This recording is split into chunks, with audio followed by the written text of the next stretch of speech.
Welcome back to Channel 1. Today we are going to be using a manual Hoyer lift to get me into the bed.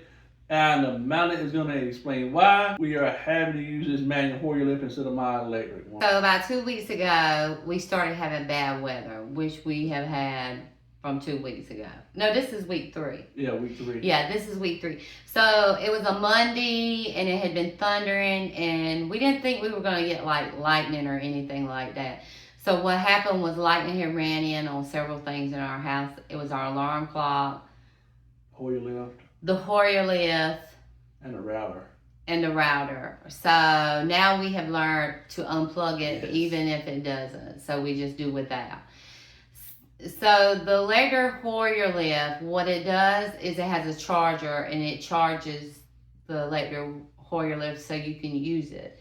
And we have to charge it every single day. Yep. Because when we got it, I think it was like 6 years ago, the man that had brung it out, he said, they love to be charged. Charge it. Even when you don't think it needs to be charged, just charge it. Charge it every single day.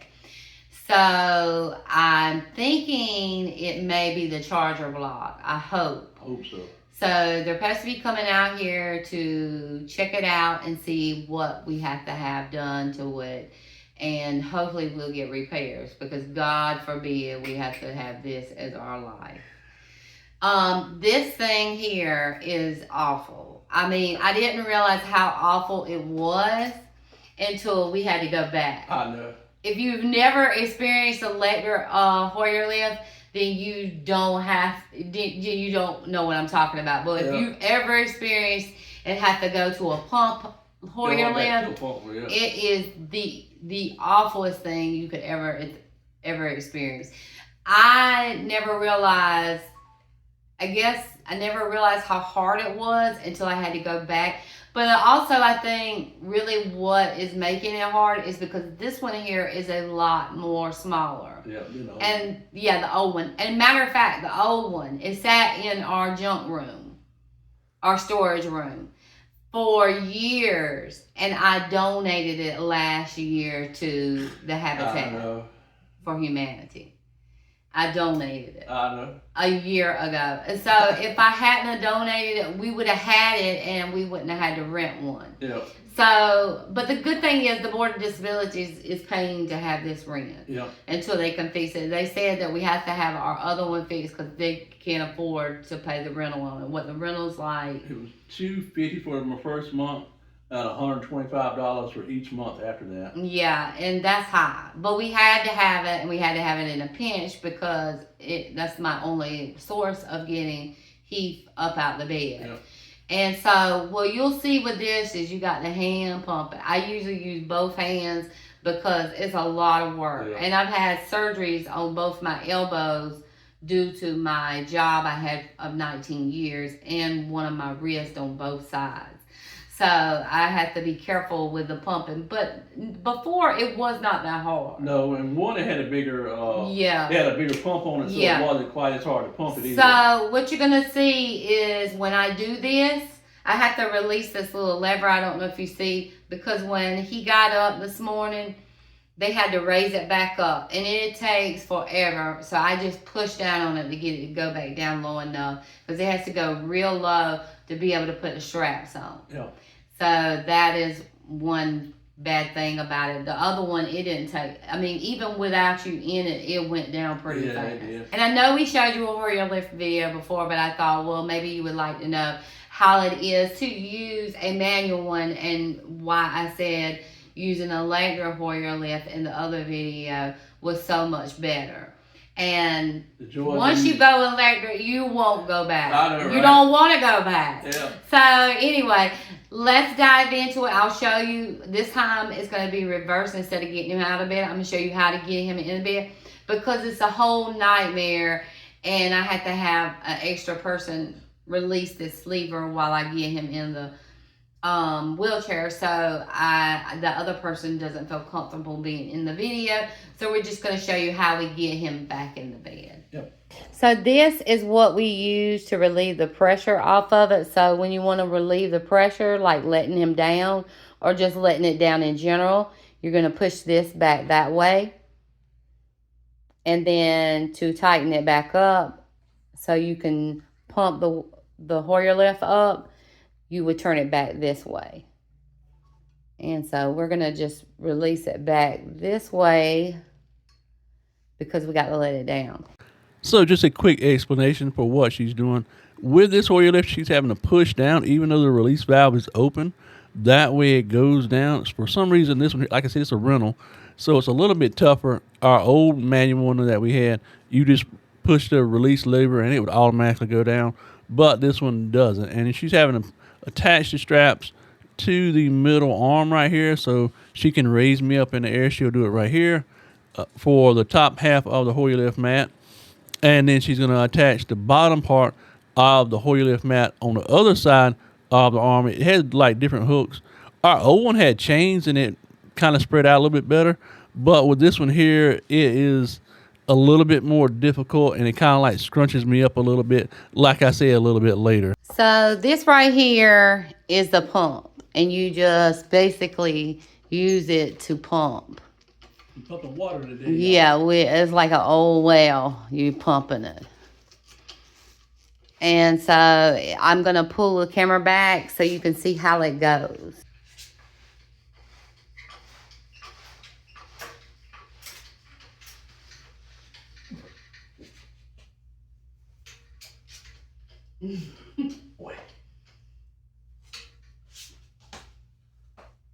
Don't want to get your toes.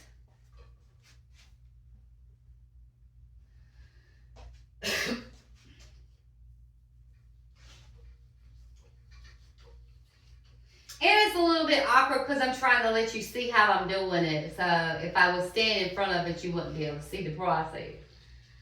And see the other one, you could kind of turn it with the thing, but this one won't give. It won't turn no kind of way. So yeah, and this is, I hope you can see him. The camera may be out of view. Okay, so this is how high it goes. Okay, so I got him turned now like he needs to go, and we're gonna put him in the bed. You're gonna take this little thing and you're gonna kind of like pull it. Wait a minute, I think it goes back this way. You can tell I'm not very familiar with this anymore. Push it down and pull it towards you. Yeah, push it down, and then it's gonna close the legs. So yeah, you're gonna take this and pull it, and it closes the legs. The other Hoyer lift also does not make any sound. Well, it does something when you move the handle. Yeah. Yeah. Alright, let's take your shoes off. You got the same shoes I got on. I don't know, ain't no special.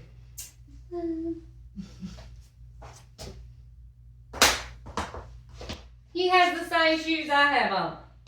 Oh, and then you have to hit this lever with your foot To unlock the brake.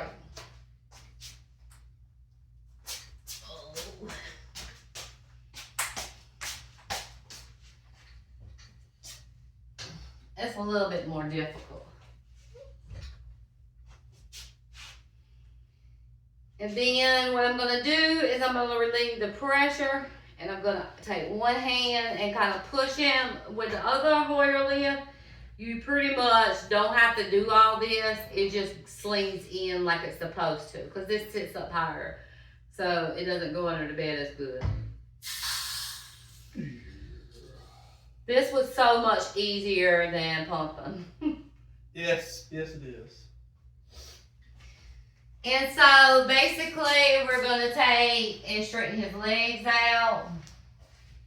And I don't know if I showed you how we remove them. No, we didn't. We just showed you how we put, did we show you how to put a mat in? I don't know. So yeah. All right. There we go. I'm sorry.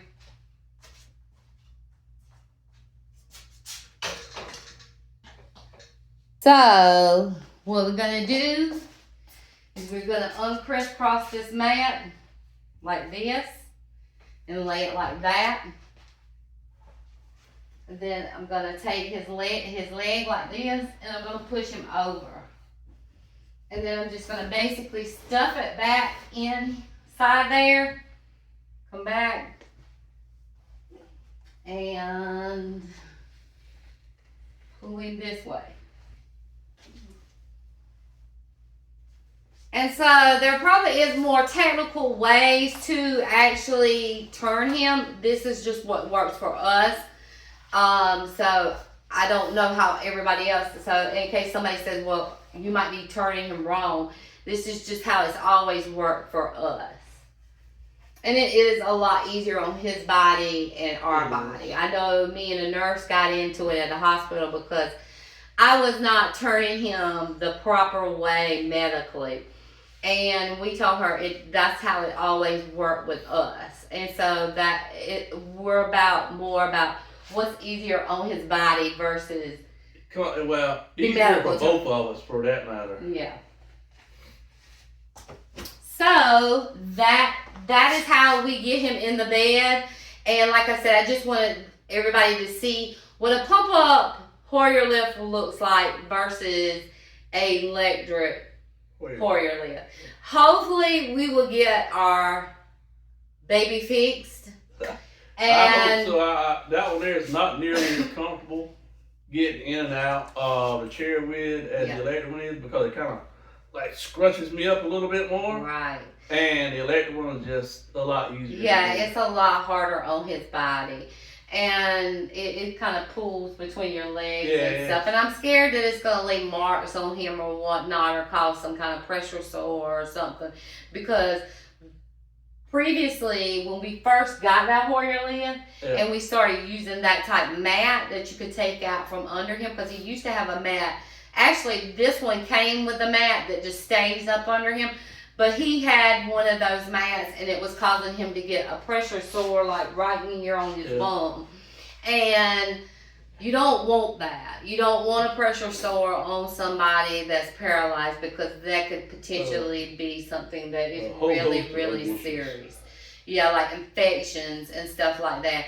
And luckily, we were fortunate enough that it healed right away. Yeah. So that's why we don't use the mat that you leave up under them, and it would be so hard to get it out and under it. This mat here is so much better. Yeah. And I thank God for whoever invented that, because they were brilliant. Yeah. And it's a lot easier on him, and it's a lot easier on me. So that's pretty much how we use a manual Hoyer lift. It's not as bad letting him down. It's kind of like electric when you let him down, because all the pressure from him being in it lets it go for faster. But if you had to like let it down without anybody in it, you see I had to push down real hard to get it down. So that's kind of bad. And it's bad on my body as well. Yeah. So you want something that's going to be more easier on you. Now, like I said, this Hoyer lift is nothing like our old Hoyer lift. I wish I would have kept now. Yeah, I guess hindsight's like 2020, and you don't realize the importance of keeping it. I was like, well, we probably won't need it. It's been here for years, and it was just taking up space. Me not wanting to be cluttered, because I hate clutter. But at that time, I should have been a clutter bug. So yeah, that's how you do it, and I hope that provides insight on that. Like I said, this one is way smaller, and it is a rental. Yeah. So skin care is very important. So at night, when we get Heath in the bed, we use these boots for his feet. And they have like a little slit in the bottom of them. So his heels aren't touching anything. They're just kind of like floating. So he doesn't get like a pressure sore on his heel or anything, because now that he is a little older, you have that in his favor to get more skin breakdowns. So he did have a pressure sore some years ago, and when we went into the hospital, this is how we got these boots. So we have two pairs of these. These are a lifesaver. He has no more issues with pressure sores on his heel. So he wears these at night to keep his heels off the bed, so we don't have to worry about him getting pressure sores or any kind of skin breakdown on the back of his heels. So I'm going to show you how we put these on at night. And I have towels inside of them because I use them also to keep it from moving and stuff. You'll see what I'm talking about. Okay, so what we do is we unstrap these like this, and I have his little towels that we had from the hospital. We brought them home. So anyway, they were using them anyway. So I mean, we just they were in here when we came home from the hospital. So what I do is I take his foot and I lay it in here, and I adjust it where his heel is. Like, if you can see, I don't know how well you can see, but his heel is showing out, and it's keeping it off the bed. And so what I do is I keep these towels rolled up, and I take and push it to the side of him, and you'll see on the other side where I got it. Is that good? So this here, I don't think there is no left and right with this, or we've never noticed. I just looked at it now. So anyway, this is how you do it. So you pick his foot up, you lay it in here, and then you do it like this. And I think he has we'll insert a video of how we take them off in the morning. Sometimes he likes for his to turn a little bit this way, so we kind of just basically just turn the boot. So that way his leg is laying for his comfort.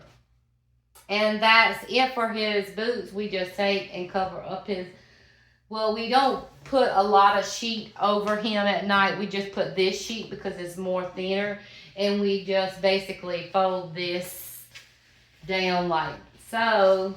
So he doesn't, because his toes are very sensitive.